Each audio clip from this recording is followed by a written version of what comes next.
بنو حوازن بنو ثقیف جو تھے بھاگ گئے. مالک ابن عوف نے لیا ایک بستی تھی، اس میں اس کا ایک بہت بڑا قلعہ تھا، اس نے جا کر فوراً اس قلعے میں پناہ لے لی اور وہیں اس نے پھر کوشش کی کہ سب لوگوں کو جمع کر. کہا بھی کیوں بھاگ گئے ہو؟ ان کے ساتھ تو کوئی لشکر نہیں. ان کا لشکر نہیں، ہم نے تو دیکھا لاکھوں کی تعداد میں گھوڑوں پہ لشکر تھا اور سب کے سفید کپڑے، سب کی سفید لباس، سفید وردی، سفید گھوڑے.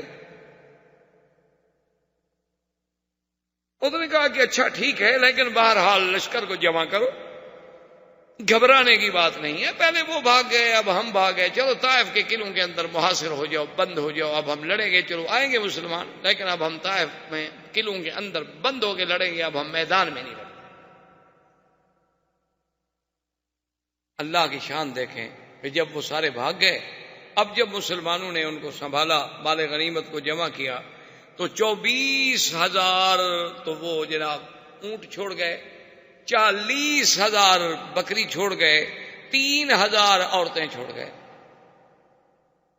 اور پتہ نہیں کتنا سونا چاندی اموال سارا مال غنیمت جمع کر کے حضور نے فرمایا واپس چلو اور جعرانہ کی طرف بڑھو، جسے آج کل آپ بڑا عمرہ کہتے ہیں.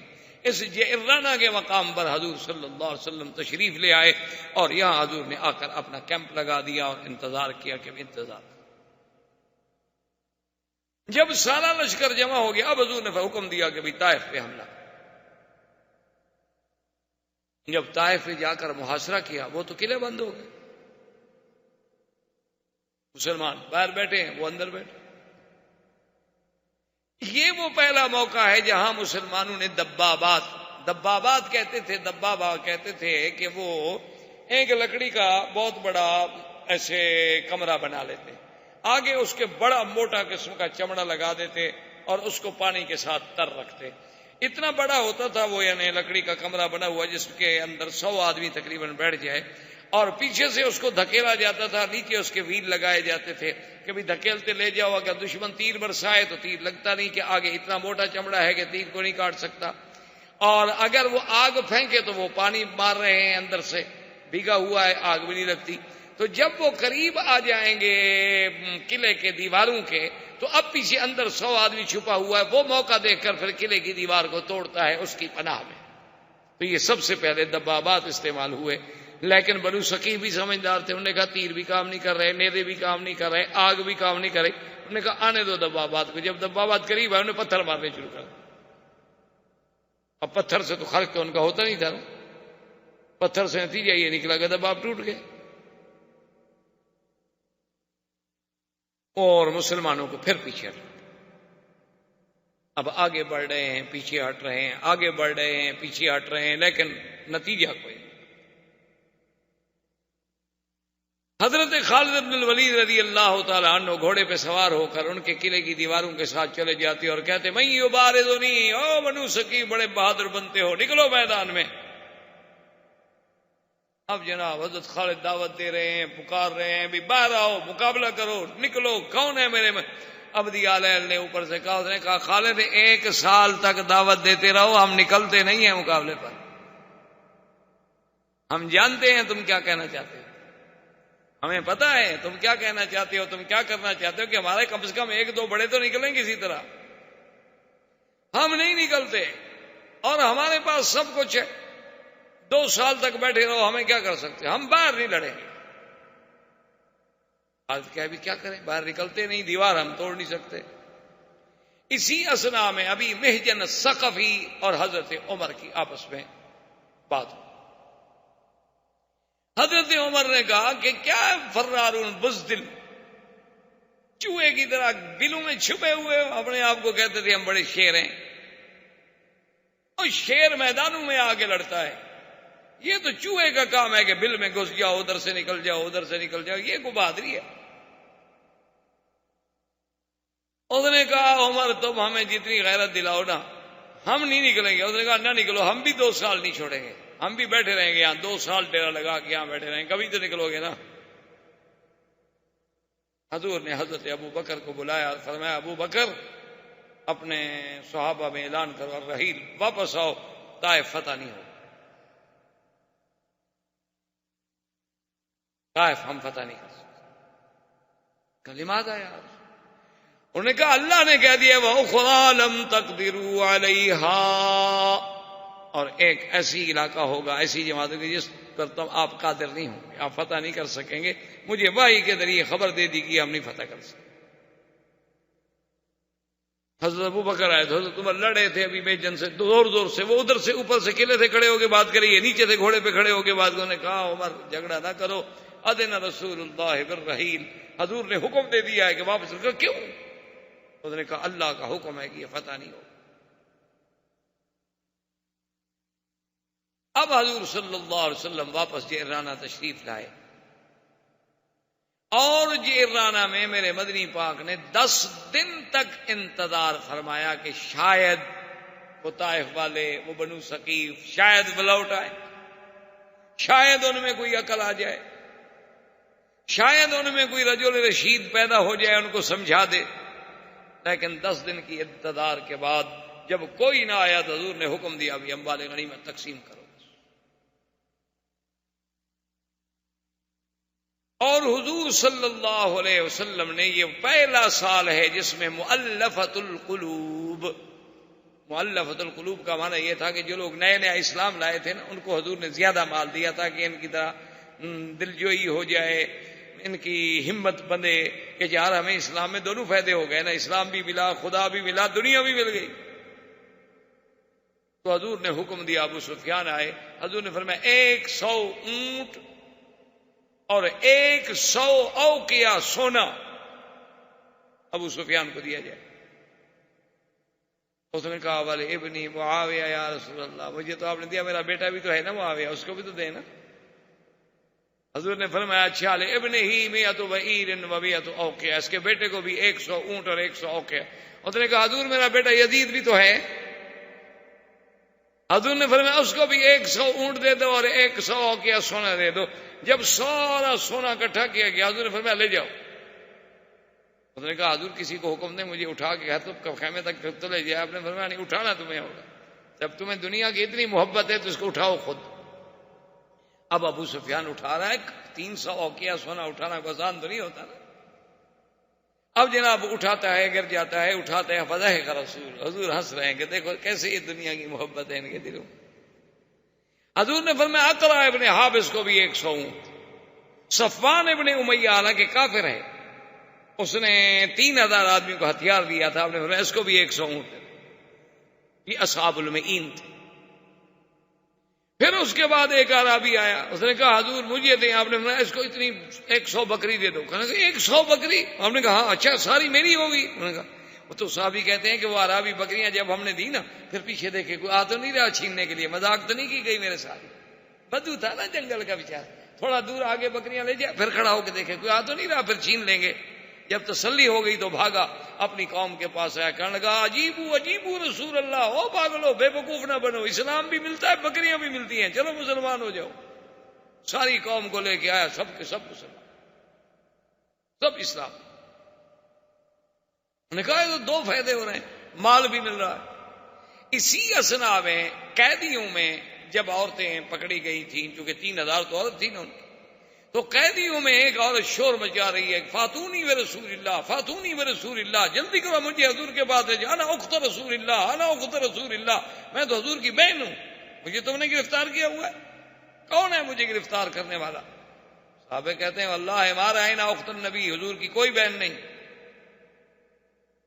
اس نے کہا انا اخت رسول اللہ، میں حضور کی بہن ہوں، انا اخت محمد صلی اللہ علیہ وسلم، مجھے لے چلو اپنے نبی کے پاس. صحابی کہتے ہیں حیران ہو گئے، 60 سال 65 سال کی بوڑھی عورت ہے اور کہتی ہے میں حضور کی بہن ہوں. حضور کے سامنے جب آئے تو حضور نے فرمایا من انتی؟ اس نے کہا اما عرفتنی یا رسول اللہ، حضور آپ نے مجھے نہیں پہچانا؟ آپ نے فرمایا نہیں ما عرفتک. کہنے لگی حضور آپ نے مجھے نہیں پہچانا، ابھی تک تو مجھے وہ یاد ہے کہ آپ نے اپنے دانتوں سے مجھے یہاں نشان لگایا تھا، ابھی تک تو نشان ہی کھڑا ہے. میں آپ کو کندھے پہ اٹھاتی تھی حضور، آپ نے مجھے دانتوں سے پکڑ لیا تھا، میری بوٹی نکال لی تھی. حضور نے فرمایا انت شیما، بنت الحارث بنت حلیم السعدیہ، تم شیمہ ہو؟ انہوں نے کہا حضور میں شیمہ ہوں. آپ نے فرمایا ہذہ بنت اختی، اختی من الرضاع، یہ واقعی میری بہن ہے، میرے اس کی ماں کا میں نے دودھ پیا ہے. فقام رسول اللہ، حضور کھڑے ہو. آپ نے فرمایا آپ چھوڑ دو اس کو، اور جتنا اس کا مال ہے، اس کا سامان ہے، اس کا گھر ہے، سب واپس کر، سب کا سب واپس کر دیا. صحابہ نے کہا حضور ہمیں جو غلام ملے ہیں وہ بھی تو قبیلہ بنو سعد کے ہیں، جب یہ آپ کی بہن ہے تو ہم آپ کی بہن کے قبیلے کو غلام بنا سکتے ہیں. سب نے بنو سعد کو چھوڑا. انہوں نے فرمایا شیمہ سب کو لے جاؤ. میں نے کہا حضور اب کہاں لے جاؤں، مجھے کلمہ تو پڑھا دیں، میں کلمہ تو پڑھ لوں، کم از کم میں جنت میں جانے کی حقدار تو بن جاؤں. محمد فاسلمت شیمہ، بی بی شیمہ مسلمان ہو گئی. سارے قبیلے کے بندے لے کے جا رہی ہے، دیکھتی کہتے دیکھا میں نے نہیں کہا تھا کہ حضور میرے بھائی ہیں، میں نے نہیں کہا تھا کہ حضور محمد مصطفیٰ صلی اللہ علیہ وسلم جو ہے میرے دودھ پیتے بھائی ہیں. آج دیکھیں کیسا حضور نے مجھ پہ کرم اور احسان فرمایا. اسی طریقے سے ابھی یہ سلسلہ جاری تھا کہ عبدی علیل نے ایک وفد بھیجا بنو ثقیف نے جرانہ میں حضور کی خدمت میں. انہوں نے کہا کہ یا محمد صلی اللہ علیہ وسلم یہ بات ٹھیک ہے کہ ہم نے آپ سے جنگ کی، آپ سے لڑائی کی، اللہ نے آپ کی مدد کی، اور لیکن آپ یہ تو دیکھیں کہ ہمارے پاس کیا رہے گا. اب سارا علاقہ تو فتح ہو چکا ہے، ہمارے مال بھی گئے، بیوی بچے بھی گئے، ان کے بعد پھر ہم نے زندہ رہ کے آخر کیا کریں گے؟ حضور نے فرمایا اچھا کیا چاہتے ہو؟ انہوں نے کہا حضور ہمارا مال اور عورتیں واپس کر دیں. ہم نے فرمایا دیکھو دو باتیں ہیں، ایک بات چن لو، اما المال و اما النساء والاطفال. مال واپس لینا ہے تو بات کرو، یا پھر عورتیں اور بچے اپنے لے لو. انہوں نے کہا رسول اللہ مال کو چھوڑو، مال تو ہم پھر بھی کما لیں گے، ہمیں ہماری عورتیں اور بچے واپس کر. ہم نے حکم دیا صحابہ کو سب واپس. بھائی اب یہ آ گئے ہیں مانگنے آ گئے. کوئی آپ نے فرمایا کہ بنو ثقیف تمہیں اتنا ہوش بھی نہیں آیا کہ میں 10 دن یہاں بیٹھا ہوا ہوں، میں نے 10 دن تک مال غنیمت تقسیم نہیں کیا، تمہیں اتنی عقل نہیں آیا بدبختوں کے پہلے آ جاؤ تو میں مال بھی تمہیں واپس دے دیتا. انہوں نے کہا حضور بہرحال اب آپ کے ہمارے درمیان میں جنگ تھی، وہ جب چلے گئے تو حضور نے دعا کی، فرمایا اللہم ایت ثقیفا، اللہم ایت ثقیفا وہدہم الی الاسلام. یا اللہ ثقیف کو میرے پاس لے آ اور اسلام کی ہدایت بھی نصیب کر دے، اتنا بڑا جنگجو قبیلہ. حضور صلی اللہ علیہ وسلم نے جیرانہ میں اتنے دن قیام کرنے کے بعد پھر آپ نے عمرہ فرمایا، اور تمام نظام جو تھا وہ عتاب ابن اسید کو دینے کے بعد حضور صلی اللہ علیہ وسلم واپس مدینہ منورہ کی طرف لوٹے. عروہ ابن مسعود الثقفی جو تھا، جو اصل سردار تھا بنو ثقیف کا، وہ شام سے لوٹا، اسے پتہ چلا کہ یہ ہو گیا ہے. وہ پھر طائف نہیں گیا، وجاء الی المدینہ، سیدھا مدینے میں آ گیا. اس نے کہا حضور انی ارید ان اسلم، میں کلمہ پڑھنا چاہتا ہوں، مجھے کلمہ. میں نے سمجھ لیا آپ سچے ہیں، کلمہ پڑھ لیا. اور اس کے بعد نے کہا حضور مجھے اجازت دیں، ادعو قومی الی الاسلام، میں اپنی قوم کو اسلام کی دعوت دینا چاہتا ہوں. حضور نے فرمایا اذن فاقتلوک یا عروہ، تم اسلام کی بات کرو گے تمہاری قوم تمہیں قتل کر دے گی. اس نے کہا حضور اجازت دیں، میں قوم کو دعوت دیں. انہوں نے کہا فاقتلوک، تمہیں قتل کر دیں گے. اس نے کہا حضور آپ اجازت تو دیں، میں اپنی قوم کو جانتا ہوں، میں ان کو کم از کم اسلام کی دعوت تو دوں. اور نے فرمایا فقتلوک یا عروہ، تمہیں قتل کر دیں گے. اس نے کہا رسول اللہ کوئی بات، اگر اللہ کے راستے میں شہید ہو گیا تو ہو گیا.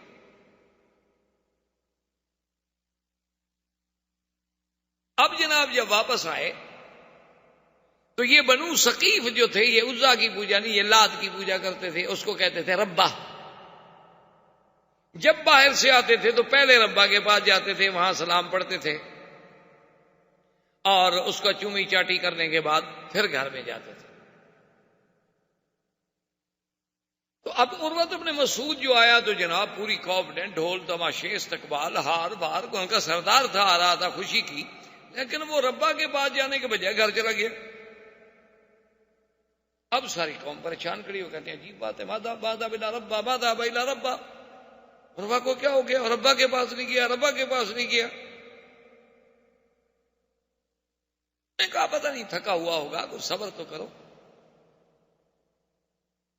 جب صبح کا وقت آیا تو عروہ کہتے ہیں مجھ سے صبر نہ ہو سکا، فصعدت علی سقف البیت، میں اپنے گھر کی چھت پہ چڑھ گیا، انہوں نے کہا اللہ اکبر اللہ اکبر۔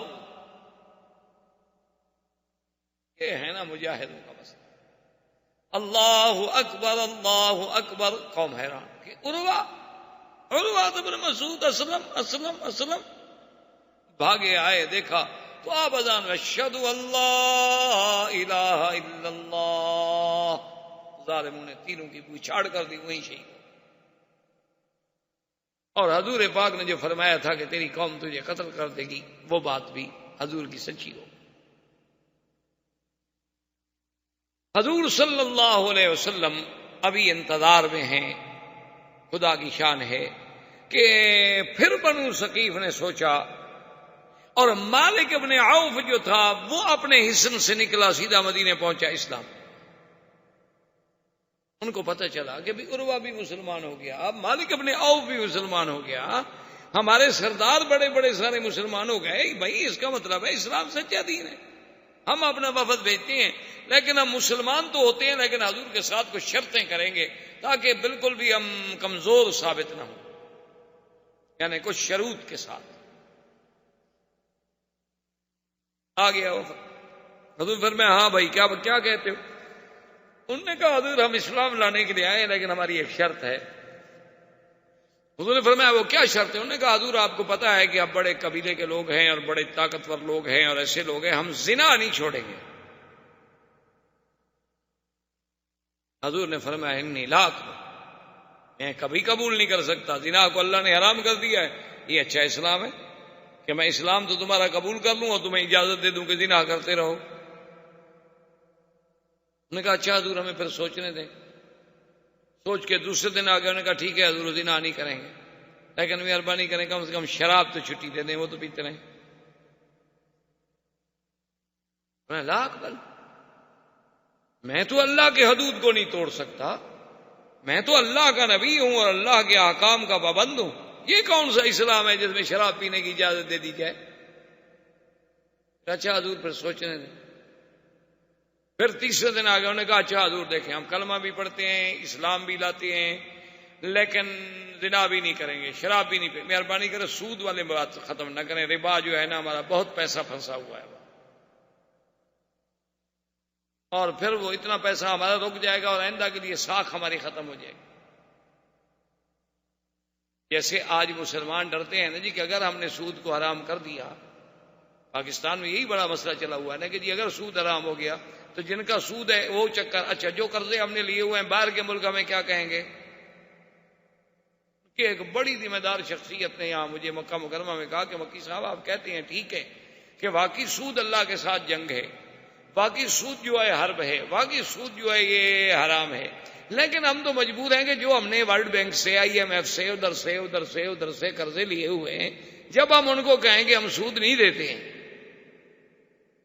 تو ہماری حیثیت کیا ہوگی؟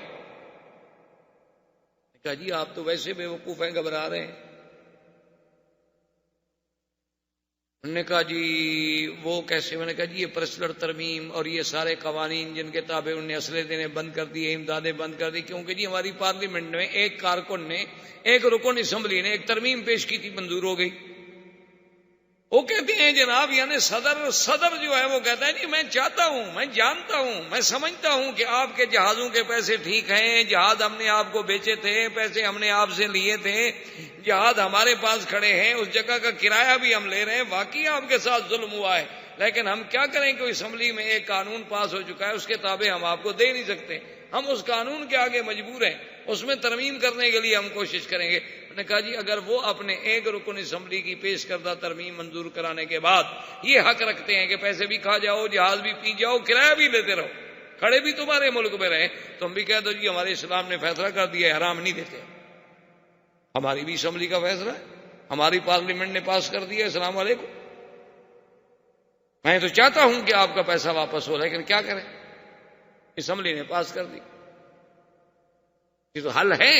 لیکن سوال یہ پیدا ہوتا ہے کہ اتنی قوت و توفیق اور ایمان بھی تو ہو نا، اصل بات تو وہی ہے کہ ایمان ہو۔ تو بہرحال انہوں نے کہا جی حضور نے فرمایا نہیں، ایسا اسلام ہم قبول نہیں کرتے جس میں ربا ہو۔ نے کہا اچھا جی پھر سوچیں۔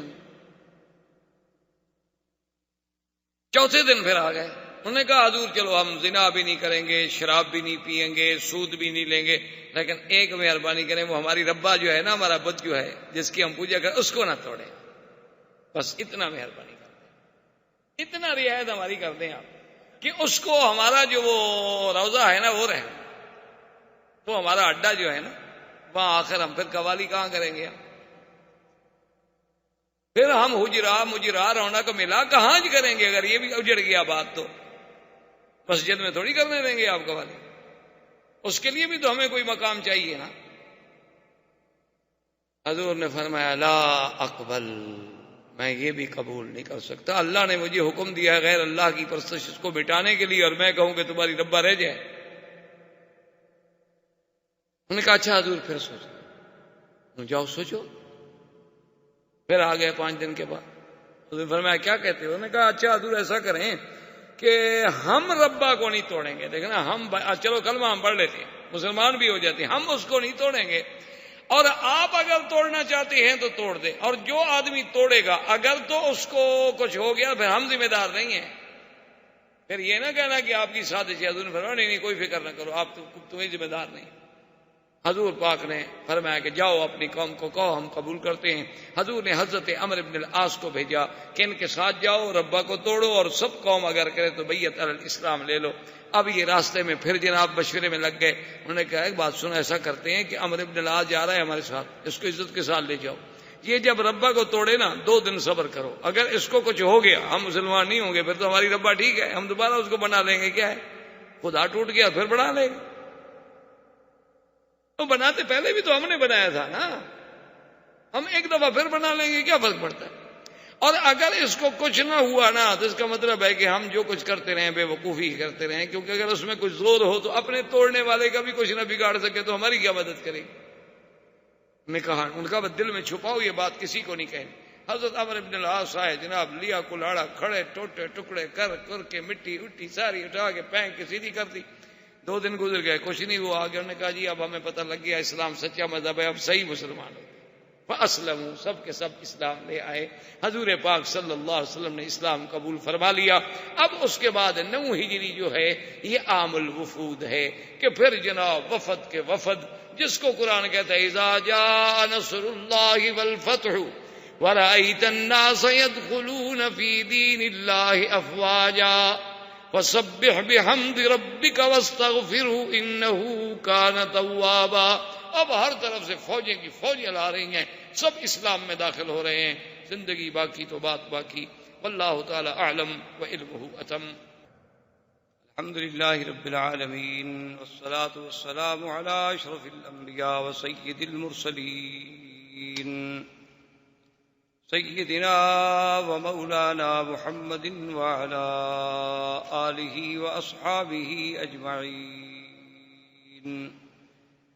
اما بعد فقد قال الله تبارك وتعالى في القرآن المجيد والفرقان الحميد اعوذ بالله من الشيطان الرجيم بسم الله الرحمن الرحيم انفروا خفافا وثقالا وجاهدوا بأموالكم وأنفسكم في سبيل الله ذلكم خير لكم إن كنتم تعلمون لو كان أرضا قريبا وسفرا قاصدا لاتبعوك ولكن بعدت عليهم الشقة صدق الله العلي العظيم۔ قال النبي صلى الله عليه وسلم نصرت بالرعب مسيرة شهر أو كما قال رسول الله صلى الله عليه وسلم۔ برادران اسلام، واجب الاحترام بزرگوں، دوستوں، بھائیوں، عزیز نوجوانوں، سلسلہ دروس سیرت نبویہ علی صاحب الصلاۃ والتحیہ میں اللہ تبارک و تعالی کی توفیق سے ولادت باسعادت مبارک سے لے کر فتح خیبر، اس کے بعد فتح مکہ، اور اس کے بعد غزوہ حنین، غزوہ حنین سے واپسی مدینہ منورہ، اور پھر اس کے بعد بنو ثقیف اور بنو حوازن کے وفد کا آنا اور اسلام لے آنا۔ اب اس کے بعد 9 ہجری جو ہے اس کو اصحاب سیر اور اصحاب تاریخ جو ہیں وہ کہتے ہیں عام الوفود، کہ اس سال میں حضور کی خدمت میں بڑے وفد آئے، اور یہی وہ سال مبارک ہے کہ جس میں حضور صلی اللہ علیہ وسلم نے ارادہ فرمایا اہل روم کے ساتھ مقابلے کا۔ جیسا کہ آپ لوگوں پہ الحمدللہ واضح ہے کہ اس دور میں یہ 2 ہی بڑی طاقتیں تھیں جنہیں آپ سپر پاور کہہ سکتے ہیں، ایک فارس اور ایک روم۔ باقی بڑے بڑے قبائل تھے، جیسے بنو حوازن تھے، بنو ثقیف تھے، بڑے بڑے قبائل تھے، قریش تھے، یمن میں قبائل تھے، بحرین میں، عمان میں، لیکن جو سب سے بڑی طاقتیں تھیں وہ یہ 2 تھیں۔ موجودہ مصطلحات اور اصطلاحات کے دور میں یعنی جو سپر پاور تھیں وہ یہ 2۔ تو اب حضور صلی اللہ علیہ وسلم نے ارادہ فرمایا کہ روم کے ساتھ کبھی ان کو دعوت دی جائے، اور اگر یہ اسلام قبول کر لیں تو الحمدللہ، اور اگر اسلام قبول نہ کریں تو پھر ان کے ساتھ جہاد کیا جائے۔ اس کے پس منظر میں یعنی ایک بات تھی، بات یہ تھی کہ اللہ کی رحمت سے اب جزیرت العرب تو تقریباً حضور صلی اللہ علیہ وسلم نے فتح فرما لیا، تو دشمنوں کو ایک موقع ملتا تھا کہ شاید اللہ نے جو نبی بھیجے ہیں محمد پاک صلی اللہ علیہ وسلم وہ عرب کے لیے ہیں، عرب میں پیدا ہوئے، اور اللہ تبارک و تعالیٰ نے انہیں حکم یہی دیا ہے انذر عشیرتک الاقربین، کہ اپنے اپنے قریبی اور قبائل جو ہیں، رشتہ دار جو ہیں، ان کو آپ ڈرائیں۔ تو بس وہ عرب کے لیے نبی تھے، یعنی وہ عجم کے لیے یا پورے عالم کے لیے نبی نہیں تھے۔ تو یہ ایک بہت بڑا دھوکہ تھا، حالانکہ اللہ پاک نے تو آپ کو مبعوث فرمایا پورے عالم کے لیے، قل یا ایھا الناس انی رسول اللہ الیکم جمیعا وما ارسلناک الا رحمۃ للعالمین، اور کہیں فرمایا کافۃ للناس بشیرا ونذیرا، کہیں فرمایا لتنذر ام القری ومن حولها یا ایھا النبی جاہد الکفار والمنافقین واغلظ علیہم۔ تو یہ تو سارے خطاب قرآن میں عام تھے، تو اس لیے حضور صلی اللہ علیہ وسلم یہ چاہتے تھے کہ حضور کی زندگی میں غیر عرب کے ساتھ بھی تو کوئی معاملہ ہو جائے، اس لیے حضور صلی اللہ علیہ وسلم نے غزوہ روم کا ارادہ فرمایا۔ اب روم کے ساتھ مقابلہ کرنا کوئی آسان بات تو نہیں تھی، اور اسی کو غزوہ تبوک کے نام سے بھی یاد کیا جاتا ہے، چونکہ یہ واقعہ تبوک میں پیش آیا۔ تو حضور صلی اللہ علیہ وسلم نے اعلان فرمایا، اور حضور کی سیرت طیبہ میں یہ 2 مقامات ہیں جس میں حضور نے اعلان کیا باقاعدہ، ایک غزوہ خیبر اور ایک غزوہ تبوک۔ ورنہ حضور پاک پہلے اعلان نہیں فرماتے تھے، جیسے آپ سیرت میں پڑھ چکے ہیں کہ حضور صلی اللہ علیہ وسلم کان یوری، آپ بات کو چھپاتے تھے اور توریہ سے کام لیتے تھے، کبھی بس جہاد پہ جانا ہے، کہاں جانا ہے یہ بات واضح نہیں کرتے تھے۔ اور یہی حکم حضور صلی اللہ علیہ وسلم نے ہمیں بھی دیا ہے، اقضوا حوائجکم بالکتمان، کہ تم لوگ اپنے مسائل جو ہے رازداری کے ساتھ طے کیا کرو، یہ نہیں کہ بات کرنے سے پہلے ہی شور کر دیا تو اس میں آدمی ناکام ہو جاتا۔ انتہائی رازداری کے ساتھ آدمی اپنے معاملہ، تاکہ اگر اللہ کامیابی فرما دے الحمدللہ، اگر خدا نہ خواستہ کامیابی نہ ہو تو آدمی کو رسوائی تو نہیں ہوتی۔ اگر آدمی سارے جہان میں کہہ دے میں یہ کر رہا ہوں یہ کر رہا ہوں، نہ ہو سکے تو سب کے سامنے پھر آدمی کی ایک رسوائی ہوگی۔ تو حضور صلی اللہ علیہ وسلم اپنے معاملات کو انتہائی اطمینان کے ساتھ سر انجام دیتے تھے، لیکن یہ 2 ایسے مواقع ہیں، ایک غزوہ خیبر چونکہ یہود کا مقابلہ تھا، اور ایک غزوہ تبوک چونکہ روم کا مقابلہ تھا۔ تو حضور نہیں چاہتے تھے کہ میں اپنی فوج کو، اپنے صحابہ کو، جان نثاروں کو اندھیرے میں رکھوں، حضور نے اعلان فرمایا۔ اور یہی غزوہ تبوک جو ہے یہ جہاں عالم اسلام کی عظمت، سرکار دو جہاں صلی اللہ علیہ وسلم کی رفعت شان اور عظمت اسلام اور مسلمین کا باعث بنا، وہاں منافقوں کے لیے بھی یہ غزوہ جو ہے ایک ضرب کاری ثابت ہے۔ کیونکہ جب حضور صلی اللہ علیہ وسلم نے اعلان کیا کہ بھئی ہم نے تبوک جانا ہے اور روم کے ساتھ جہاد ہے، اب جو لوگ منافق تھے وہ تو ظاہر سے اسلام لائے تھے، اندر تو اسلام تھا نہیں، انہوں نے کہا کمال ہے، روم کے ساتھ کون لڑ سکتا ہے بھائی، وہ تو اتنی بڑی طاقت ہے، ان کے بعد 2 لاکھ صرف فوج ہے علاوہ ان کی آبادی کے، اور پھر وہ باقاعدہ فوج ہے، منظم، مرتب، ٹرینڈ، یہ نہیں ہے کہ کوئی لڑا کے چھڑا کے جوان ہیں، بس 50-100 آدمی ہیں تو بہادر ہیں بس لڑ پڑیں گے، وہ تو باقاعدہ ایک نظم ہے، ان کی فوج ہے، ان کا بادشاہ ہے، ان کے وزارت دفاع ہے، ان کے جنرل ہیں، ان کے کمانڈر ہیں، ان کا نظم ہے۔ یہ مسلمان ان سے کیسے لڑیں گے؟ اب وہ ظاہر یہ بھی نہ کہہ سکیں کہ ہم نہیں جاتے، لہٰذا وہ بہانے بنائیں، حضور کی خدمت میں آ جائیں، یا رسول اللہ ہمیں تو بس بڑا دل چاہتا ہے آپ کے ساتھ جانے کے لیے، لیکن یہ مجبوری پڑی۔ حتیٰ کہ ایک شخص تھا جد بن قیس، شاید آپ کو یاد ہو، یہ وہی آدمی تھا جو صلح حدیبیہ کے موقع پہ جب بیعت کا وقت آیا تو یہ اونٹ کے پیچھے چھپ گیا، انہوں نے بیعت نہیں کی۔ تو جد بن قیس جو ہے اس کو اور تو کوئی بہانہ نہ بنا، وہ حضور کی خدمت میں آیا اور کہنے لگا کہ یا رسول اللہ صلی اللہ علیہ وسلم، آپ نے اعلان فرمایا ہے روم کے خلاف جہاد کا، جنگ کا، اور روم جو تھے یہ بنو الاسفر کہلاتے تھے، اور ان کے آنکھیں جو ہے نا یہ پیلی تھیں بجائے سیاہ ہونے کے، ہلکا یلو کلر تھا۔ تو کہنے لگا حضور میں نے سنا ہے کہ روم کی عورتیں جو ہیں بڑی خوبصورت ہوتی ہیں اور بڑا جمال ہوتا ہے، اور میں ایک ایسا آدمی ہوں کہ میں ہر چیز سے صبر کرتا ہوں، لیکن عورت سے مجھ کو صبر نہیں ہو سکتا، اور اگر میں وہاں چلا گیا جنگ کے لیے اور وہاں کی خوبصورت عورتیں میرے سامنے آ گئی، میں گناہ میں مبتلا ہو گیا، میرا تو دین خراب ہو گیا۔ یہاں میں نے مدینے میں کم از کم اپنا دین تو بچایا ہوا ہے، اس ڈر سے میں نہیں جاتا، ورنہ میں چاہتا تو ہوں کہ میں چلوں۔ اگر آپ چاہتے ہیں کہ میں میرا دین اور میں فتنے میں مبتلا ہو جاؤں تو میں تیار۔ حضور صلی اللہ علیہ وسلم ٹھیک ہے نہ جاؤ۔ اسی طرح کئی منافقون نے آ کر حضور صلی اللہ علیہ وسلم کے سامنے بہانے بنائے، جن کے بارے میں اللہ نے قرآن میں بڑی تفصیل سے ان واقعات کا ذکر کیا کہ فاللہ عنک لما عزمت حتی یتبین لک الذین صدقوا وتعلم الکاذبین۔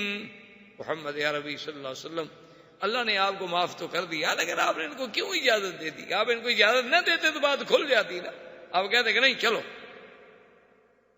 اب آپ نے بظاہر تو اجازت دے دی، ان کے بعد تو بہانہ ہاتھ آ گیا کہ جی ہم نے تو اجازت لی ہے نا حضور صلی اللہ علیہ وسلم سے کہ ہم جنگ پہ نہیں جا سکتے۔ اللہ نے فرمایا میرا بدنی ہے جو آ کر آپ سے بہانے کر رہے ہیں نا، کہ قسمیں کھا رہے ہیں کہ اگر ہم طاقت رکھتے اور ہمارے پاس طاقت نہیں، حالات نہیں، اللہ نے فرمایا اللہ یشہد ان المنافقین کاذبون، یہ جھوٹے ہیں، جھوٹ۔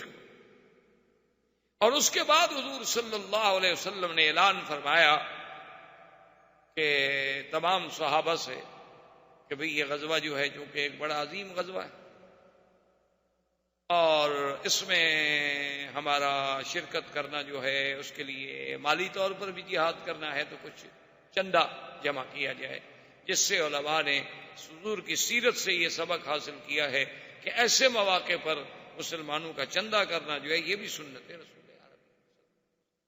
کسی دین کے کام کے لیے چندہ کرنا یہ شریعت میں حرام نہیں بلکہ سنت ہے۔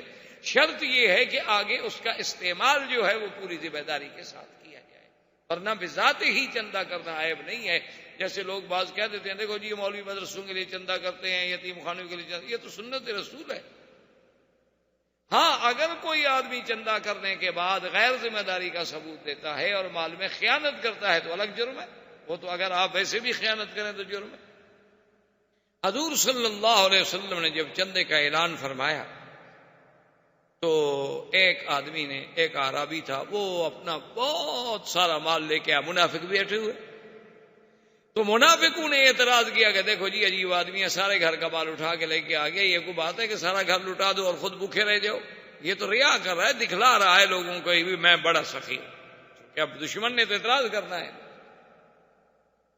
اور اس کے بعد اس کے مقابلے پر دوسرا آدمی جو ہے آیا تو وہ بالکل معمولی سی کوئی چیزیں، ایک سا، یعنی یوں سمجھ رہے کہ 3 کلو کھجور کی چیزیں جو تھیں وہ بھی پرانی تھی کھجوریں، وہ لے کے آیا تو منافقین نے اس پہ بھی اعتراض کیا، دیکھو جی بھی یہ 3 کلو کھجوریں کیا فائدہ دے گی، یہ بھی چندے دینے والی بات ہے، اس سے تو بہتر تھا کہ نہ لے آتے۔ یعنی مقصد یہ تھا کہ اگر کوئی زیادہ دے وہ بھی قابل اعتراض، اگر کوئی تھوڑا دے وہ بھی قابل اعتراض ہے، چونکہ اندر ایمان نہیں ہے۔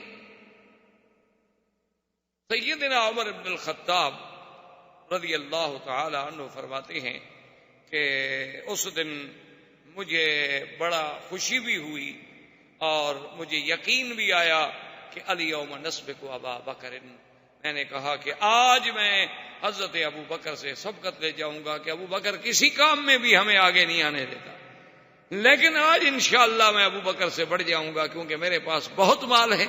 میرے پاس اتفاق یہ تھا کہ جس دن حضور کے چندے کا حکم آیا تو میرے گھر میں کافی دولت تھی۔ حضرت سیدنا عمر رضی اللہ عنہ فرماتے ہیں کہ میں نے اپنے مال کو تقسیم کیا، آدھا گھر چھوڑ دیا، آدھا لے آیا۔ حضور پاک نے جب دیکھا بڑے خوش ہوئے، فرمایا عمر کتنا لائے ہو؟ میں نے کہا رسول اللہ قسم تو بین والی، میں نے اپنے مال کو تقسیم کر دیا، آدھا مال تو میں نے گھر میں چھوڑا ہے اور آدھا مال جو ہے فی سبیل اللہ۔ فرح رسول اللہ، حضور صلی اللہ علیہ وسلم بہت خوش۔ اور اس کے بعد حضور صلی اللہ علیہ وسلم نے حضرت ابو بکر صدیق رضی اللہ تعالی عنہ کی طرف توجہ فرمائے، فرمایا ماذا جئت یا ابا بکر، ابا بکر تم کیا لائے؟ اس نے کہا حضور جو کچھ میرے گھر میں تھا سب اٹھا کے لے۔ حضور میں نے اپنے گھر میں کچھ بھی نہیں چھوڑا، تو فرمایا ما ترکت شیئا، گھر میں کچھ نہیں چھوڑا؟ کہا بسم اللہ، اللہ کا نام چھوڑا ہے حضور، اللہ کا نام جو چھوڑا ہے، اللہ اور اللہ کے رسول کا نام چھوڑا ہے، باقی گھر میں کچھ رکھا نہیں ہے۔ جب آپ نے مانگ لیا ہے تو یہ تو جمیع ما عندی، سب کچھ جو میرے گھر میں تھا میں لیا۔ حضرت عمر کہتے ہیں میں نے کہا رحم اللہ ابا بکر، ابا بکر اللہ تجھ پہ رحمت کرے، بھی کون تجھ سے کون نمبر لے جائے، اب تجھ سے کون بڑے، میں تو پھر بھی آدھا لے گیا ہے نا، تم تو سارا گھر اٹھا گیا۔ لیکن اس کے باوجود بھی یہ چندہ اتنا تو نہیں تھا نا کہ جنگ کے لیے کافی ہو جائے۔ حضور صلی اللہ علیہ وسلم نے فرمایا،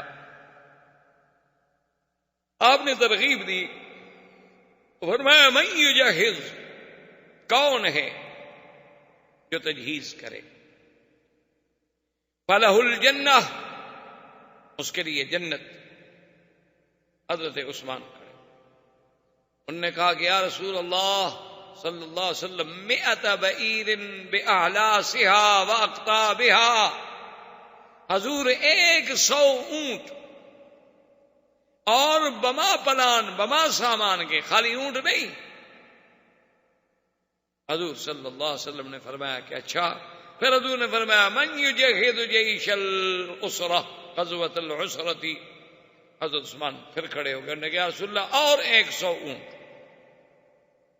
حضور نے تیسری دفعہ اعلان کیا، تیسری دفعہ حضرت عثمان کھڑے ہو گئے، انہوں نے فرمایا حضور تیسری دفعہ میری طرف سے 100 اونٹ۔ حتیٰ کہ بعض روایات میں ہے کہ 7 مرتبہ، اور بعض روایات میں ہے کہ آخر میں حضرت عثمان کھڑے ہوئے اور انہوں نے کہا کہ یا رسول اللہ علیہ 1000 بعیر، میں 1000 اونٹ بما ساز و سامان کے دوں، اور اس کے ساتھ سونا چاندی گھر میں جو کچھ تھا وہ بھی پیش کیا۔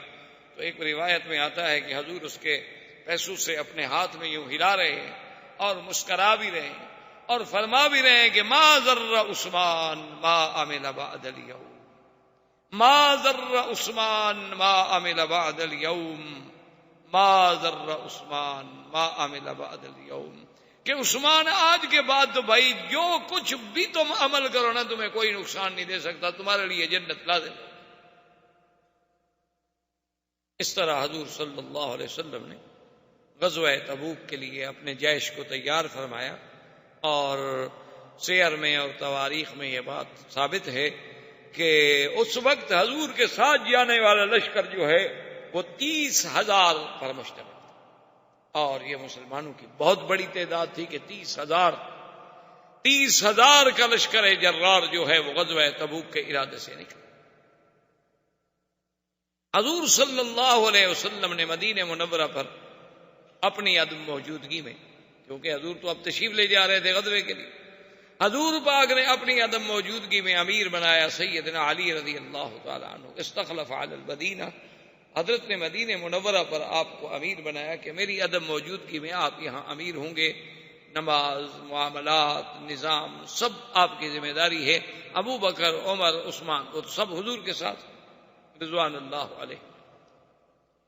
منافقین کو موقع ملا، منافقوں نے حضرت علی رضی اللہ تعالی عنہ کو آہستہ آہستہ یہ کہنا شروع کر دیا کہ استسقى لك رسول اللہ، معلوم ہوتا ہے اب تم حضور پہ بوجھ بن گئے ہو، اس لیے حضور تمہیں پیچھے چھوڑ کے جا رہے ہیں، ورنہ دیکھو یہ موقع ہے، روم کا مقابلہ ہے، ابو بکر، عمر، عثمان سب کو تو ساتھ لے جا رہے ہیں اور آپ کو بچوں میں چھوڑ کے جا رہے ہیں۔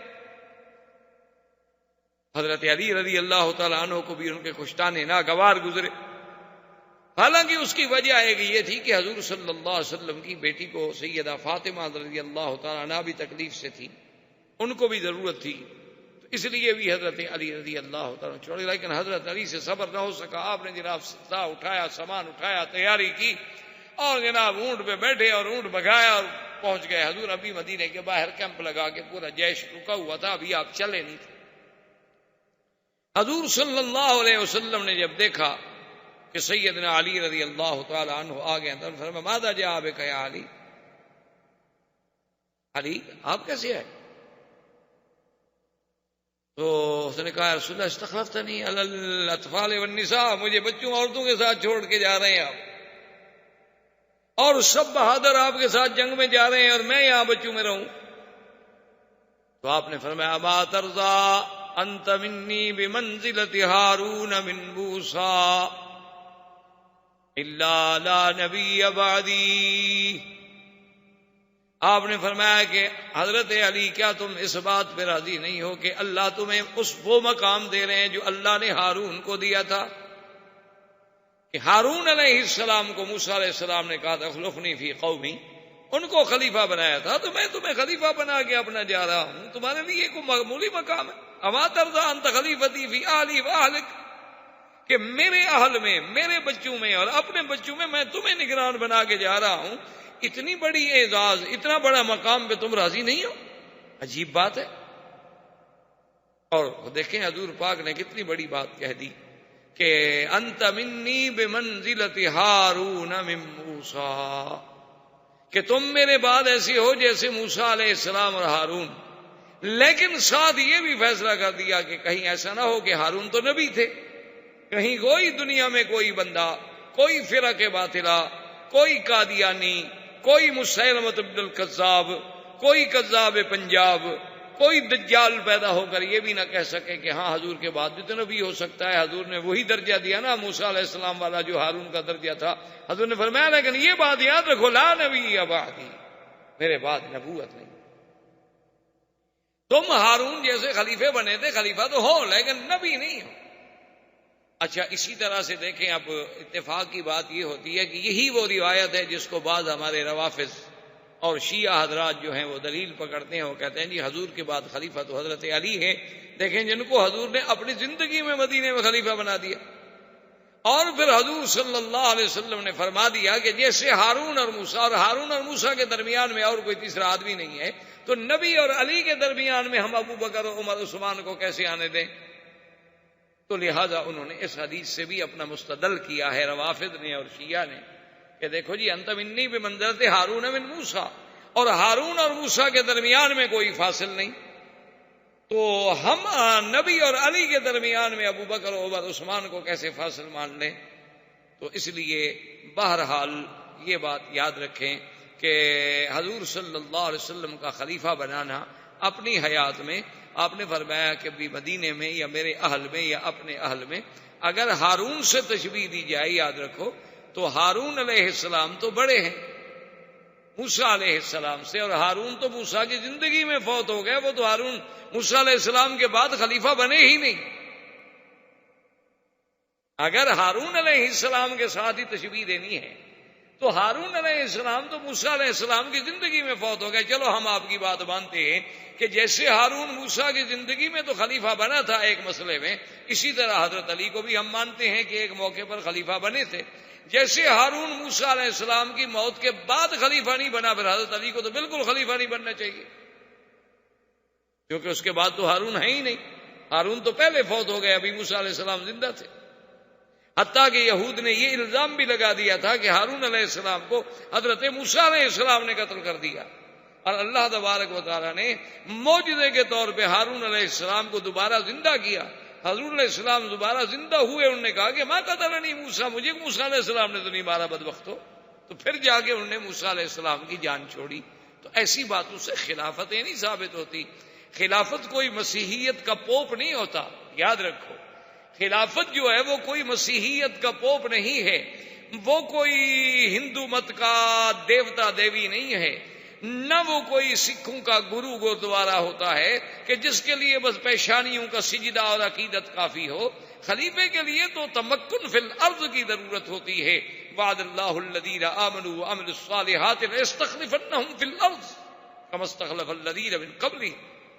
تو یہ کوئی ایسی بات نہیں ہے کہ صرف خلیفہ خلیفہ ہم کہہ دیں، مانا یہ ہے کہ بھی اس کے آگے سجدہ کر لو. اور اسی بات کو یاد رکھیں کہ دشمن ہر لحاظ سے حملہ آور ہوتا ہے. یعنی آپ دیکھیں کہ قادیانی اپنی طرف سے حملہ کریں گے، روافض اپنی طرف سے حملہ کریں گے، لیکن جو دشمن ہے اسلام کا، یہودی اور نصرانی، انہوں نے ایک اور طرف سے حملہ کیا. انہوں نے کہا چونکہ لفظ خلیفہ قرآن میں ایک بڑی اہمیت کا لفظ ہے کہ اللہ نے آدم علیہ السلام کو کیا بنایا تھا، انی جاعل فی الارض خلیفہ، یا داؤد انا جعلناک خلیفۃ فی الارض. انہوں نے بتایا کیا ہے، خلیفہ کا نام رکھا حجام کا، جو لوگوں کی حجامتیں بناتا ہے نا اس کو خلیفہ کہتے ہیں، تاکہ خلافت اسلامیہ کی توہین ہو سکے. انہوں نے ایک ایسے لفظ کو ایسی جگہ چسپاں کر دیا ہے کہ آج بھی انڈو پاک میں آپ جائیں، ہندوستان میں، بنگلہ دیش میں، پاکستان میں، خلیفے کا معنی یہ ہوتا ہے وہ آدمی جو حجامت وغیرہ بناتے ہیں، حجام ہوتے ہیں، جی خلیفے کو بلاؤ حجامت بنائے، یعنی بال کاٹنے والا، تاکہ وہ لفظ خلیفہ جو ہے اس کی جتنی توہین ہم کر سکتے ہیں وہ کریں. ورنہ ان کا مقصد جو ہے کوئی نہیں ہوتا. صرف یہ میرے کہنے کا مقصد یہ ہے کہ یہ دشمن کی ایک سازش ہوتی ہے، دشمن کی ایک چال ہوتی. ابھی آپ دیکھ لیں کہ اگر کوئی آدمی اپنی ارادی کے لیے جہاد کرے وہ مجاہد ہے نہیں، وہ تو ہے در انداز. اور جو آدمی اپنا کہے کہ یہ میرا ملک ہے، میرا حصہ ہے، وہاں 7 لاکھ آدمی رکھا ہوا ہو، ہر 3 آدمی پر ایک فوجی پیرے پہ کھڑا ہو، وہ حقدار ہے، جسے خود اندازہ. مقصد کیا؟ اچھا اب دیکھیں اس میں کوئی نہیں ہے، یہ نہیں ہے کہ اس وقت کوئی انڈو پاک ہے، نہیں، اصل بات کفر و اسلام ہے. انڈو پاک کچھ نہیں، یہ کیا ہے؟ کفر و اسلام کی بات ہے. اور لفظ جہاد، لفظ مجاہد، لفظ مجاہدین، تو پورے کفر کی طاقت ایک طرف ہو گئی، پورا کفر ایک طرف ہو گیا کہ ہاں دیکھیں ہم کہتے تھے کہ اسلامی بم جو ہے وہ بڑا خطرناک ہوتا ہے. وہ اللہ کے بندے، یہودی بم کیوں نہیں کہتے ہو تم، نصرانی بم کیوں نہیں کہتے ہو تم، ہندو بم کیوں نہیں کہتے ہو تم؟ آخر اسلامی بم کے ساتھ کیا ہے؟ اس میں کون سا اسلام کا کوئی اندر پن لگی ہوئی ہے؟ باقی اس میں نہ یہودیت کی پن ہے، نہ ہندو مت کی پن ہے، نہ نصرانیت کی پن ہے، نہ صہیونیت کی پن ہے. کیا بات ہے آخر؟ کچھ تو ہے نا جس کی رازداری ہے. تو اس لیے بہرحال تو ہر آدمی اپنے اپنے لفظوں سے غلط فائدہ اٹھانے کی کوشش کرتا ہے. حالانکہ بات صرف اتنی تھی کہ سیدہ فاطمہ مریضہ تھی اور حضور صلی اللہ علیہ وسلم کے قریب ترین، آپ کے اقرب ترین آدمی رشتے میں کون تھے؟ سیدنا علی رضی اللہ تعالیٰ عنہ. تو لازمی بات ہے کہ آپ نے انہیں کوئی خلیفہ بنا. اب منافقین کا کردار دیکھیں. منافقین نے عبداللہ ابن ابی کی ریاست میں، جو منافقوں کا سردار تھا، انہوں نے بھی مدینہ منورہ سے باہر نکل کے کیمپ لگایا اور اپنے سارے لوگوں کو وہاں لے آئے. بظاہر یہی تاثر دیا کہ بھی حضور جو جا رہے ہیں ہم بھی جا رہے ہیں. لیکن 1-2 دن کیمپ لگانے کے بعد کہا کہ چلو جی واپس چلے مدینہ. روم سے لڑنا ہے، موت کو دعوت دینے والی بات ہے، یہ کوئی لڑنا ہے؟ کوئی عقل کی بات ہے کہ 30,000 آدمی لے کے 2 لاکھ کے پر مقابلے کے لیے چل پڑو؟ اور پھر دیکھو روم والے اپنے گھر میں بیٹھے ہوئے ہیں، انہوں نے ہم پر حملہ نہیں کیا، چڑھائی نہیں کی، جنگ نہیں کی. یہ کون سی بات ہے کہ ہم جا کے زبردستی ان سے لڑیں؟ اور تیسری بات یہ ہے کہ اس وقت عین کھجوروں کے پکنے کا زمانہ ہے، عین شدت کی گرمی ہے، فصل آنے کا وقت ہے، سارے سال کی کمائی تو ہم مدینے والوں کو یہی کھجوروں کے باغ ہیں، اگر ہم چلے گئے تو ان کھجوروں کو کون سنبھالے گا؟ اس کا مطلب یہ ہے کہ ہم اقتصادی طور پر بھی برباد ہو جائیں اور ملے گا بھی کچھ نہیں، اس لیے یہ لڑنے کا وقت نہیں ہے، لہٰذا ہم تو واپس جا رہے ہیں۔ مقصد یہ تھا کہ جب میں نکلوں گا تو بہت سارے لوگ جو ہے نکلیں گے، اور اس کے بعد نہیں نکلیں گے تو چلو دل تو ٹوٹ جائے گا۔ دیکھو نا، اب ہم مقابلے پہ نکلے، 50 آدمی بیٹھے ہیں، 25 آدمی کہیں ٹھیک ہے جی آپ جائیں، ہم تو نہیں جاتے، تو 12-25 کا دل تو ٹوٹے گا۔ عبداللہ ابن ابی اپنے آدمی لے کر واپس مدینہ چلا گیا، اس نے کہا میں نہیں جاتا، ٹھیک ہے نہ جاؤ۔ اور کچھ لوگ ایسے بھی تھے کہ جو پیچھے رہنا نہیں چاہتے تھے لیکن حالات کی بنا پر پیچھے رہ گئے، ان میں ایک تھے ابا خیثمہ، ان میں 12 صحابہ تھے، وہ حالانکہ نہیں چاہتے تھے کہ ہم پیچھے رہیں، لیکن اتفاق بعض نے کہا اچھا جی میں حضور صلی اللہ علیہ وسلم تو قافلہ چلے گا نا 30,000 کے آدمی کی رفتار الگ ہوتی ہے، اکیلا آدمی اگر چلے تو الگ ہوتی ہے، میں اگر اونٹ چلاؤں گا تو وہ جو 4 دن میں سفر کریں گے میں 1 دن میں کر لوں گا، میں پکڑ لوں گا۔ تو کچھ لوگ جو تھے وہ اس طرح پر بھی رہے۔ حضور صلی اللہ علیہ وسلم نے اپنے قافلے کو چلایا اور راستے پر گزر ہوا مقام ہجر، جسے مدائن صالح بھی کہتے ہیں۔ آپ مدینہ منورہ سے اگر تبوک کی طرف جائیں تو یہ سب چیزیں راستے میں آتی ہیں۔ مقام ہجر پہ جب پہنچے، مدائن صالح میں پہنچے، تو صحابہ نے جب پڑاؤ کیا تو فوری طور پر صحابہ نے وہاں جو پانی تھا پانی بھرا اور اس سے آٹا بنایا، کسی نے کھانا بنایا، کسی نے کچھ کیا۔ حضور صلی اللہ علیہ وسلم کچھ لیٹ پہنچے، جب حضور صلی اللہ علیہ وسلم تشریف لائے، حضور نے بھائی کیا کر رہے ہیں؟ انہوں نے کہا حضور پڑاؤ کیا ہے اور کھانا وانا پکا رہے ہیں۔ انہوں نے کہا تمہیں نہیں پتا اما تعلمون انہا موضع عذاب، یہ تو وہ جگہ ہے جہاں اللہ کا عذاب اترا ہے، تم اللہ کے عذاب کی جگہ پہ بیٹھ رہے ہو۔ عجیب آدمی، یہاں اللہ کا عذاب آئے وہاں سے آدمی کو جلدی جلدی جانا چاہیے، اور حکم دیا کہ جو لوگوں نے کھانا بنایا ہے، آٹا بنایا ہے، جو کچھ بنایا اپنے جانوروں کو کھلا دو، کوئی عذاب والی چیز استعمال نہ کرے۔ جس موضع پر عذاب آ جائے اس کا پانی، اس کا مقام استعمال نہیں کرنا چاہیے، کیونکہ یہ تو عذاب کی جگہ ہے، کہیں ایسا نہ ہو کہ اللہ کا عذاب ہم پر بھی آ جائے۔ تو سب جانوروں کو کھلا دیا گیا۔ آگے چلے، جب اس مقام سے نکل گئے تو صاحب نے کہا رسول اللہ علیہ وسلم ہمارے پاس تو پانی نہیں ہے اور 30,000 کا لشکر ہے۔ فدعا رسول اللہ صلی اللہ علیہ وسلم، حضور نے ہاتھ اٹھائے اور دعا مانگی کہ اللہم اسقنا، یا اللہ آپ ہمیں پانی پلائیں، ہمارے پاس تو پانی نہیں۔ صحابہ کہتی ہیں کہ واللہ ما رأینا سحابۃ فی السماء، ہم نے آسمان پہ کوئی بادل کا ٹکڑا بھی نہیں دیکھا تھا، لیکن ابھی حضور نے ہاتھ نیچے بھی نہیں گرائے تھے کہ بادل گھر کے آ گیا اور بارش شروع ہو گئی۔ ہم نے پانی پیا، جانوروں کو پلایا، برتنوں میں بھرا، غسل کیا، اتنا پانی۔ اور خدا کی شان یہ، صحابہ کہتے ہیں اللہ کی قسم ہے جب ہم سب لے کے چلے تو جتنے علاقے میں ہمارا وہ 30,000 کا لشکر تھا صرف وہی بارش تھی، ادھر ادھر اور کسی جگہ ایک قطرہ پانی کا بھی نہیں تھا۔ یہ معجزہ تھا رسول اللہ صلی اللہ علیہ وعلا آلہ وصحبہ وسلم تسلیما کثیرا کثیرا۔ حضور صلی اللہ علیہ وسلم اور آگے بڑھے۔ ابا خیثمہ جو گیا باغ میں تو اپنی بیوی اور پھل، اور پھر خیال آیا کہ یا ابا خیثمہ کمال ہے، تم تو آج کھجوروں کے سائے میں، ٹھنڈا پانی، نوجوان بیوی، یہ راحتیں اور مزے لوٹ رہے ہو، اور اللہ کا نبی یہ شدت کی حرارت میں دشمن کے مقابلے پہ جا رہا۔ یہ کیسے؟ وہی کھڑا، اور اس نے اپنی بیوی سے کہا کہ میرے غلام سے کہو کہ سواری تیار کرے، سامان تیار کر لے آؤ، میں اب اندر آنا بھی نہیں چاہتا، واللہ لا۔ وہیں سے سواری پہ بیٹھا اور سواری دوڑائی۔ اب جناب جب دور سے آتا ہوا لوگوں نے دیکھا تو کہا کوئی سوار ہے، حضور نے فرمایا کن ابا خیثمہ، خدا کرے ابا خیثمہ ہی ہو۔ تھوڑی دیر گزری تو ابا خیثمہ آگے سے کہا یا رسول اللہ، میں آپ نے کہا نماز آتا خط، نے کہا حضور کوئی عذر نہیں تھا، لیکن بس میں ابھی جاتا ہوں اور ابھی جاتا ہوں اور ابھی جاتا ہوں۔ آپ نے فرمایا اچھا آپ تم آ گئے ہو تو اللہ تبارک و تعالیٰ تمہاری غلطیوں کو معاف کر۔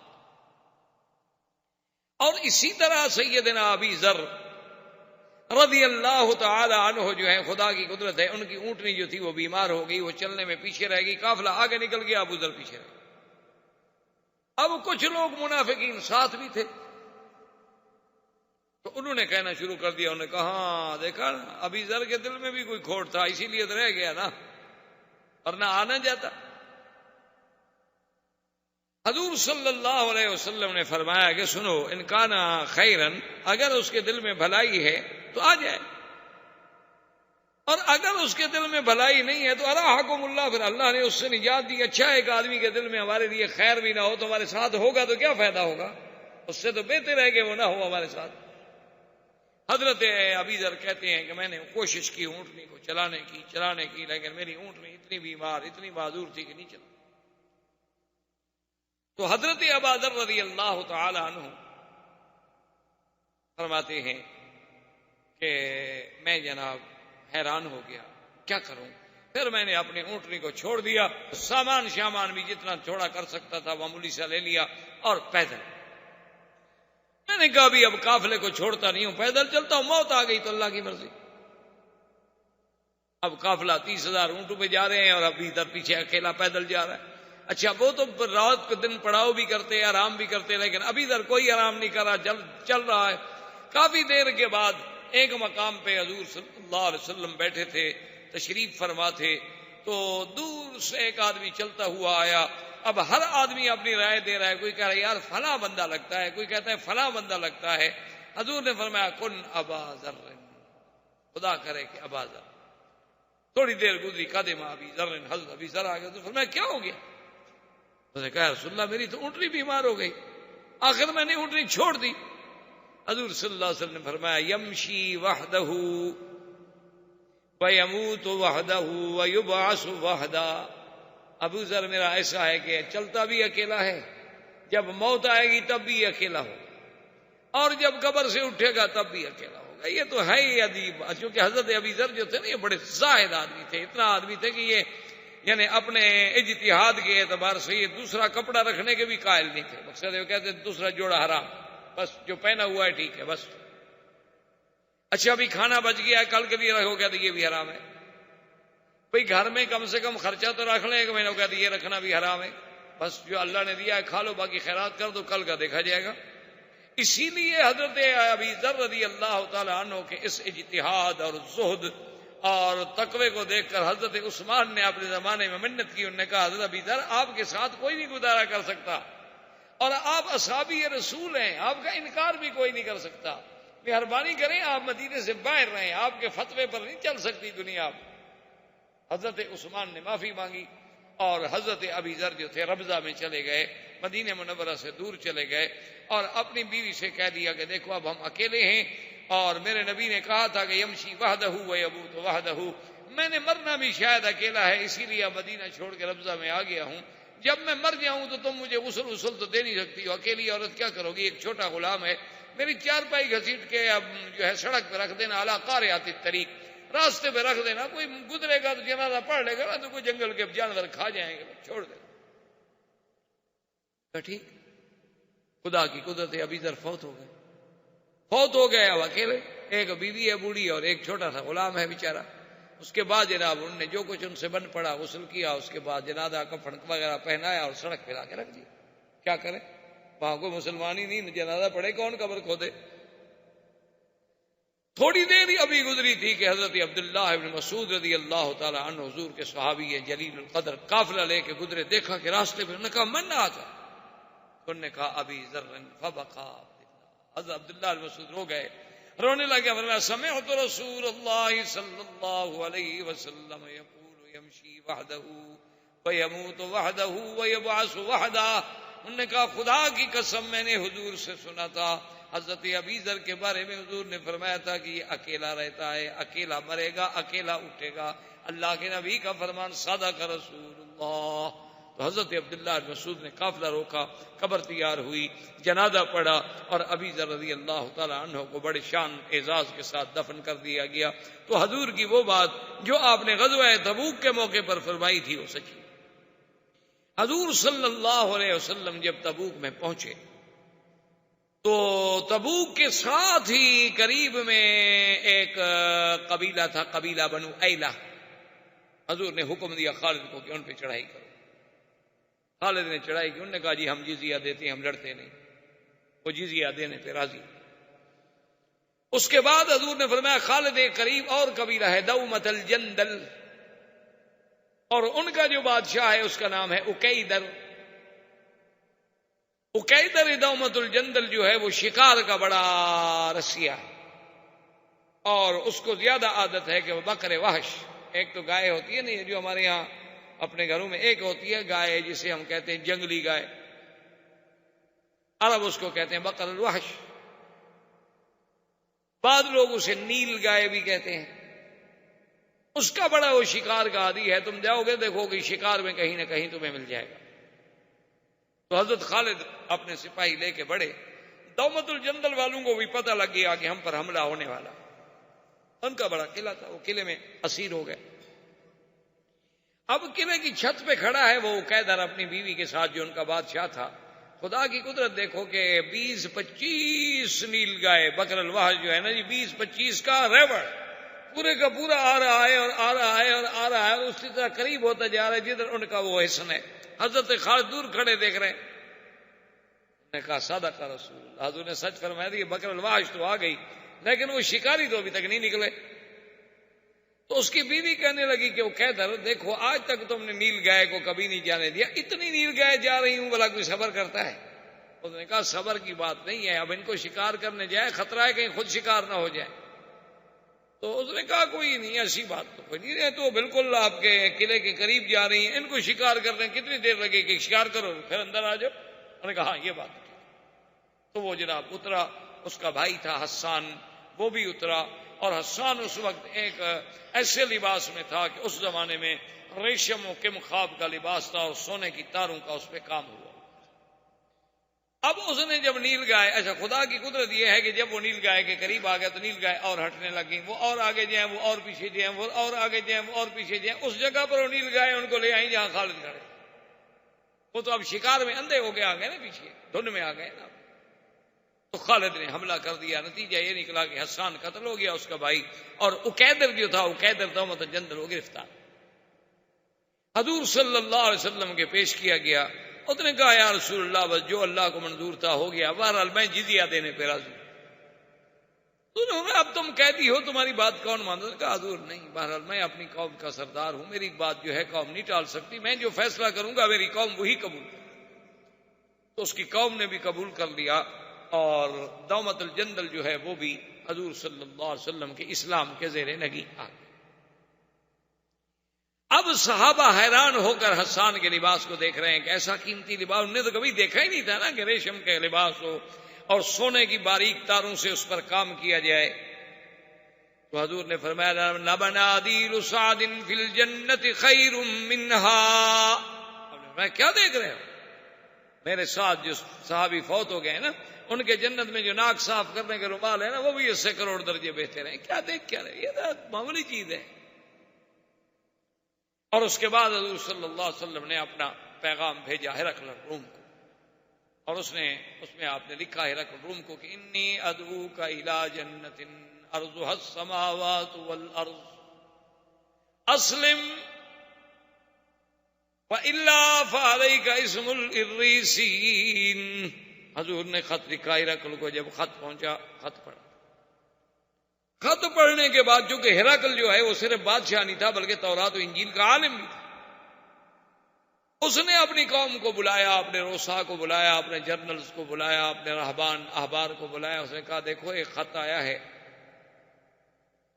انہوں نے کہا تو پھر انہوں نے کہا تم جانتے ہو کہ میں تورات و انجیل کا عالم ہوں؟ انہوں نے کہا کیا؟ انہوں نے کہا پھر میرا مشورہ یہ ہے کہ پہلے ہم اس خط کا جواب دیتے ہیں، اور کوئی ایسا ذہین آدمی چنو کہ جو مذہب نصرانیت پر بھی پکا ہو لیکن ہو بھی عرب، رومی نہ ہو، عرب، اور عربی زبان پر بھی اس کو پورا پورا عبور ہو، ایسا آدمی ہونا چاہیے۔ اگر ایسا کوئی آدمی مل جائے تو اس کو میں بھیجتا ہوں حضور صلی اللہ علیہ وسلم کی خدمت۔ تو ایک شخص تھا تنوخی، ایک رجل شاب اور بڑا خوبصورت، بڑا جمال اور انتہا درجے کا ذہین آدمی تھا۔ اور اپنے مذہب پر بھی پختہ تھا. اس کو ہرقل نے بلایا. اس نے کہا کہ دیکھو تم حضور صلی اللہ علیہ وسلم کی خدمت میں جاؤ, میرے سلام کہو, میرا خط لے جاؤ, اور 3 نشانیوں پر خصوصی توجہ دینی ہے. کہ سب سے پہلے تو ایک یہ یاد رکھنا کہ حضور تم سے جو آپ نے مجھے خط بھیجا ہے اس رسالے کے بارے میں کچھ پوچھتے ہیں کہ میں نے جو خط بھیجا تھا اس کا کیا جواب ہے. اور دوسری بات یہ پتا کرنا ہے کہ حضور صلی اللہ علیہ وسلم اپنی اس گفتگو میں کوئی رات کا ذکر کرتے ہیں, رات کے بارے میں کچھ 2. اور تیسری بات یہ ہے کہ حضور صلی اللہ علیہ وسلم جو ہے ان کے 2 کندھوں کے درمیان میں ایک مہر ہے, نبوت کی نشانی ہے. یہ 3 چیزوں کو دیکھنا ہے. اگر یہ 3 چیزیں مل جائیں تو انہو نبی, وہ سچا نبی. اور اگر یہ 3 چیزیں نہ ملیں تو پھر وہ نبی نہیں ہے, پھر ہم مقابلہ کریں. اس نے کہا ٹھیک ہے. تو تنوخی جو تھا وہ ہرقل کا خط لے کر حضور صلی اللہ علیہ وسلم کی خدمت میں پہنچا. حضور صلی اللہ علیہ وسلم نے اس کو اجازت دے دی, ملاقات کی. بڑا لمبا واقعہ, بہرحال حضور کی خدمت میں وہ حاضر. جوں آ کے وہ بیٹھا تو حضور نے سب سے پہلے وہ سوال کیا. آپ نے فرمایا کہ تنوخی ما فعل الہرقل برسالتی, تمہارے بادشاہ نے میرے خط کے بارے میں کیا کیا؟ تنوخی نے کہا ہاں, بادشاہ نے کہا تھا دیکھنا کہ یہ بات پوچھیں گے. پہلی نشانی تو کھری ہو گئی. تو اس نے کہا امسکھا یا رسول اللہ. اس نے کہا حضور انہوں نے خط آپ کا لے لیا, عزت کے ساتھ رکھا, عزت کے ساتھ پڑھا ہے, مجھے بھیجا ہے, جواب دیا ہے. حضور نے فرمایا ولکن مزقھا فارس فمزق اللہ ملکہ. آپ نے فرمایا لیکن فارس کے بادشاہ نے میرے خط کو ٹکڑے ٹکڑے کر دیا, اللہ نے اس کے ملک کو ٹکڑے ٹکڑے کر دیا. لیکن تمہارے بادشاہ نے امسکھا فامسک اللہ ملکہ, تمہارے بادشاہ نے میرے خط کا احترام کیا ہے, اللہ اس کے ملک کو باقی رکھے. اور اس کے بعد اس نے کہا کہ حضور آپ نے ہمارے بادشاہ کو جو دعوت دی ہے نا اس میں لکھا ہے کہ جنت عرضها السماوات والارض, کہ میں تمہیں ایسی جنت کی طرف بلاتا ہوں جس کا عرض جو ہے یہ آسمان و زمین کو بچھائیں تو اس کا عرض بنے گا. اگر اتنی بڑی جنت ہے تو پھر آسمان زمین کدھر جائیں گے, ہے کدھر؟ حضور نے فرمایا کہ تنوخی اب یہ بتاؤ اس وقت کیا ہے؟ اس نے کہا جی دن ہے. تو پھر میں عین اللیل, رات کدھر ہے؟ ہاں, ہرقل نے کہا تھا کہ حضور رات کا ذکر کریں گے. یہ دوسری نشانی بھی تو پوری ہو گئی. اس نے ہرقل کا خط دے دیا اور اس نے کہا حضور میں چاہتا ہوں کہ کچھ دن آپ کی خدمت میں رہ جاؤں. آپ نے کہا رہے, کوئی بات نہیں. کیونکہ اب تنوخی یہ کہتا تھا کہ بھئی یہ میں کیسے جرت کروں کہ حضور سے کہوں کہ بھئی کپڑا آپ اتاریں, میں وہ مہر دیکھنا چاہتا ہوں, قاصد ہوں, میں کیسے کہہ سکتا ہوں. 1 دن رہا, 2 دن رہا, 3 دن رہا. تو ایک دن حضور صلی اللہ علیہ وسلم نے بلا لیا. میں تنوخی ادھر آؤ, کتنے دن رہو گے؟ بھئی تم قاصد ہو, بادشاہ کا پیغام لے کے آئے ہو, تو جا کر جواب نہیں دینا بادشاہ کو. انہوں نے کہا حضور میں چاہتا ہوں کہ کچھ دن. آپ نے فرمایا یہ مہر دیکھنا چاہتے ہیں, چلو یہ دیکھا. آپ نے کپڑا نیچے کر دیا, اٹھا اور دیکھا مہر کو. جب تو اس نے کہا کہ بھئی صدق ہرقل, میرے بادشاہ نے کہا تو ٹھیک تھا, یہ 3 نشانیاں مل گئی. انہوں نے کہا حضور اب میں جاتا ہوں. اچھا جاؤ. اور میں اچھا اتنی علامات دیکھنے کے بعد تم اسلام قبول نہیں کرتے ہو؟ تو اس نے کہا حضور میرے دل میں صداقت تو آپ کی آ چکی ہے, لیکن انی رجل من قومی, آخر میں ایک قوم کا آدمی ہوں, جب تک میری قوم فیصلہ نہ کرے میں اکیلا فیصلہ نہیں کرتا. انہوں نے کہا ٹھیک ہے جاؤ. واپس آ گیا, ہرقل کو آگے بتایا. ہرقل نے کہا واللہ انہ لنبی, خدا کی قسم وہ اللہ کا نبی. ہرقل نے اب سارے جرنل, سارے بڑے بڑے عمائدین, مدنی, سول, فوجی, سب کو بلایا. اس نے کہا دیکھو بات سن, اگر میری بات مانتے ہو تو 3 باتیں ہیں, ان میں سے کوئی ایک بات مان لو. انہوں نے کہا کیا؟ انہوں نے کہا پہلی بات یہ ہے کہ اب سب مسلمان ہو جائیں. کہا کیوں؟ انہوں نے کہا جب وہ اللہ کا سچا نبی ہے, سب نشانیاں مل گئی ہیں, تو یہ کوئی ضد ہے؟ ہم تورات و انجیل پڑھنے والے لوگ ہیں, ہم جانتے ہیں کہ ایک نبی نے آنا تھا, وہ آ گیا. انہوں نے کہا نہیں ہم اسلام کریں گے. انہوں نے کہا اچھا بات سنو, اگر اسلام تمہیں قبول نہیں ہے تو پھر جزیہ دے دو, مسلمانوں کے بعد گزار بن جاؤ, جزیہ دو اور مسلمانوں سے سلو کرو. انہوں نے کہا کمال ہے ہرقل، ساری دنیا ہمیں جزیہ دیتی ہے، ہم سپر پاور ہیں، اب ہم مسلمانوں کو جزیہ دیں، یہ کیسے ہو سکتا؟ یہ تو ممکن نہیں۔ تو اس نے کہا اچھا اب تیسری بات یہ ہے، اگر یہ دونوں باتیں نہیں مانتے ہو تو پھر میری ایک تیسری بات مانو۔ انہوں نے کہا وہ کیا؟ اس نے کہا کہ میری رائے یہ ہے کہ لا تقاتلوہ، اس کے ساتھ جنگ نہ کرو۔ احباب کرام، اس کے بعد اب آپ اس مبارک سلسلے کی CD نمبر 28 سماعت فرمائیں۔